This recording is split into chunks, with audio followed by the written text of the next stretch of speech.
जम्मू के एयरबेस पर ड्रोन से हमले की पड़ताल में एक बड़ी जानकारी सामने आई है। फोरेंसिक जांच में ये ड्रोन हमले की परतें खुल गई है। जांच में ये पता चला है कि इस हमले में आरडीएक्स का इस्तेमाल किया गया। ये भी पता चला कि कितने विस्फोटक इस्तेमाल किए गए, आतंकियों का असल मकसद क्या था। खतरे की बात यह कि आतंकियों ने हमले के लिए जीपीएस से संचालित होने वाली ड्रोन का पहली बार भारत में अपनी साजिश में इस्तेमाल किया, यानी हमले को अंजाम देकर ये ड्रोन चुपके से वापस निकल सकते हैं। हालांकि भारत ने अपनी तैयारी पुख्ता कर ली है। एनएसजी का anti drone Jammu air force station पर प्रभावी हो गया है। इसका मतलब है कि लेजर तकनीक से किसी भी हमलावर ड्रोन को गिराया जा सकता है।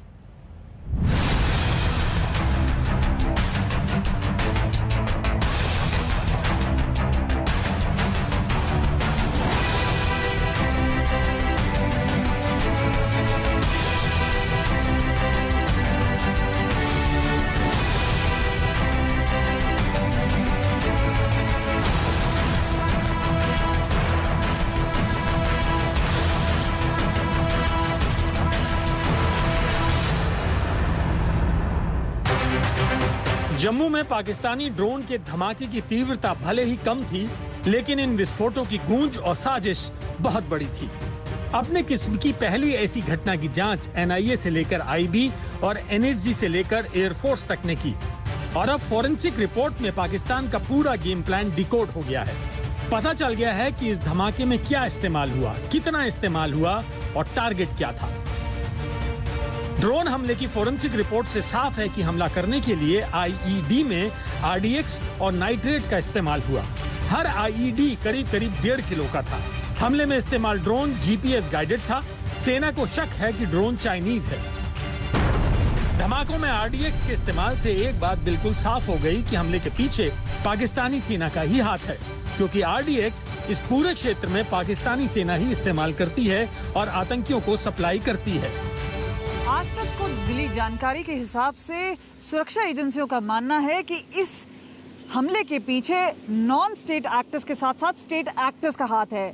यानी टेरर ग्रुप जैसे लश्कर-ए-तैयबा पे तो अंदेशा है ही, पर साथ ही साथ एक प्रोफेशनल जॉब किया गया है। इस वजह से पाकिस्तान की आईएसआई और आर्मी पर भी ये ध्यान केंद्रित है।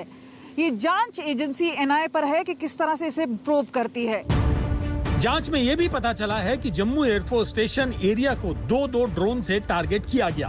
गृह मंत्रालय के सूत्रों के मुताबिक पहले ड्रोन से गिराया गया विस्फोटक थोड़ा ज्यादा बड़ा था और एयरफोर्स स्टेशन के इंफ्रास्ट्रक्चर को ध्वस्त करने के लिए इस्तेमाल हुआ था, जबकि दूसरे ड्रोन से गिराया गया विस्फोटक छोटा था, लेकिन उसमें बारीक छर्रों का इस्तेमाल हुआ था।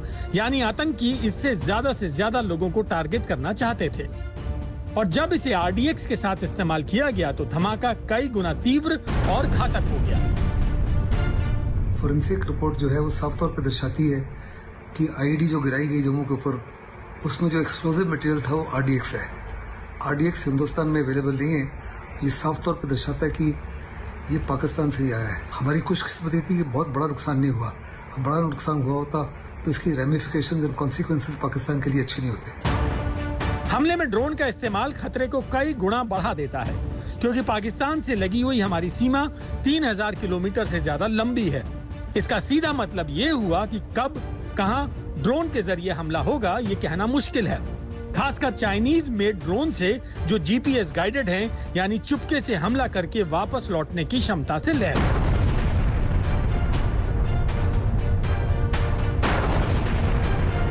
डार्क वेब से लेकर बाकी सारे पैंतरे इस पे अपनाए जा रहे हैं। जांच एजेंसियां इस पे लगी हुई हैं, लेकिन यहाँ पर बड़ी बात यह है कि इस हमले में क्या चाइनीज ड्रोन का इस्तेमाल किया गया था, ये भी अंदेशा अब सुरक्षा एजेंसियां लगा रही हैं। स्टेल्थ मोड से ये हमला किया गया और इसका संकेत साफ है कि पाकिस्तान इस पूरे मसले को एस्केलेट करना चाहता है। जम्मू एयरफोर्स स्टेशन पर 26-27 जून की रात को ड्रोन से 2 बार हमले हुए थे। इसके बाद से ही जम्मू कश्मीर में लगातार ड्रोन देखे जा रहे हैं। अब तक 5 बार ड्रोन देखे जा चुके हैं। शुक्रवार यानी 2 जुलाई को इंटरनेशनल बॉर्डर पर अर्निया सेक्टर के पास ड्रोन देखा गया था। 28 जून को कालूचक मिलिट्री स्टेशन के पास भी ड्रोन नजर आया। इनके अलावा कालूचक, मीरा साहिब और कुंजवानी इलाके में भी ड्रोन एक्टिविटी दिखी।